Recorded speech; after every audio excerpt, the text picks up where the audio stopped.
Hi, I'm Mike DeSimone. And I'm Jeff Jensen, and together, we're the World Wine Guys.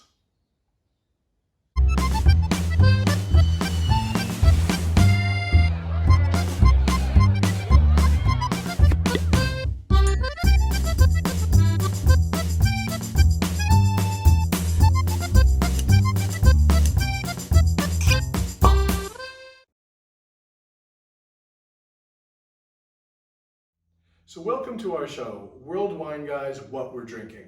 Before we start, we just want to say thank you so much. We got over 11,000 views last week. Wait, can I raise a glass and toast Yes. everyone? All right. Wait, but no, not that one. You have to drink the white wine Okay, first. that's fine. I'll start with the white. So, all So, right. cheers, everybody. Thank you so Cheers much to for everyone. watching. Thank you for sharing. We really appreciate your comments. So, cheers. Yeah, cheers and Cheers to you. cheers. Am I allowed to sip this? Okay, Yeah, let's why go. not?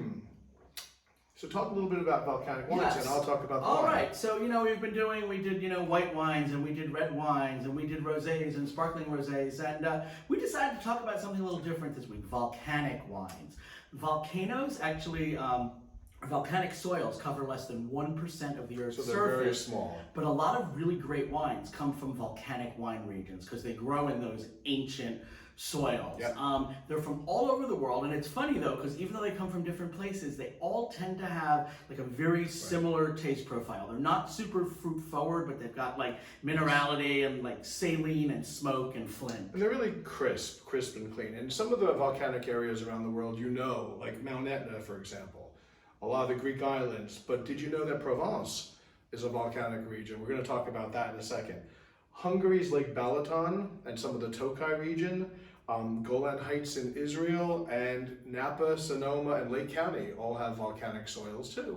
So while I have this wine in my hand, let's talk about this. This is an Assyrtiko from Santorini. This is from Santo Wines. And if you've ever sat on the edge of the caldera, that's the top of the volcano that was the volcano in Santorini. Yeah, that whole big bay there is actually, that was the volcano that the top blew off of. So now you can sit there and have a glass of wine.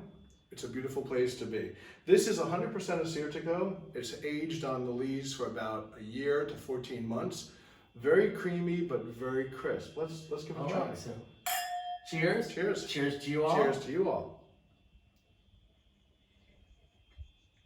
Oh, that's really nice. Yeah, it's beautiful. Like pineapple, citrus, some tropical fruits. But it also has that salinity and like a bit of flint and smoke on it too. This is a super wine. And as we promised in season 2, we're going to tell you where you can buy the wines and how much they cost. So this wine you can buy at wineworksonline.com, and you can read it on the bottom there, wineworksonline.com. This is about $20, so it's a great wine at a great price. All right, Want let's to move on to the next one? Sure, let's move on to the next one. So the next wine that we have, the rosé, is Chateau Beaulieu Cuvée Alexandre, and that is from the Côte d'Aix-en-Provence in France. And actually, it's a beautiful, beautiful vineyard. The entire vineyard is an ancient volcanic crater. The estate was the medieval home of the Dukes of Provence. Yes. Which is just kind of a really cool fact. This is a beautiful, nice, like a medium blush color. It's mostly Grenache and Cinsault with a little Syrah and Cabernet Sauvignon mixed in. Can we taste it now? I know you want to taste it. So Cheers. Let's go. Did he sip when I was talking? No, I didn't. And it Somebody smells tell me in the comments. really good. All right. Oh, that's really pretty. Yeah. You know, a little bit of strawberry, some great acidity, a little bit of a tannic growth Yeah, there. soft tannins. I mean, like a typical rosé, it falls midway between a white and a red. Right. And this is just it's a very nice, very refreshing wine. And this one is available at winehouse.com, and it retails for about $18. We're giving you another value segment today. You know, Yeah. we're trying. It's summertime still warm out there. We want you to have some really refreshing wines, but we also don't want to break the bank. So let's move on. Let's move to my ancestral home, All right, Sicily. all right. Although my family's from the other side of the island. This is from the volcano of Etna on the opposite side of the island. Yes, and this is Furiato Le Sabier del Etna, Etna Rosso. Etna Rosso meaning a red wine from Mount Etna.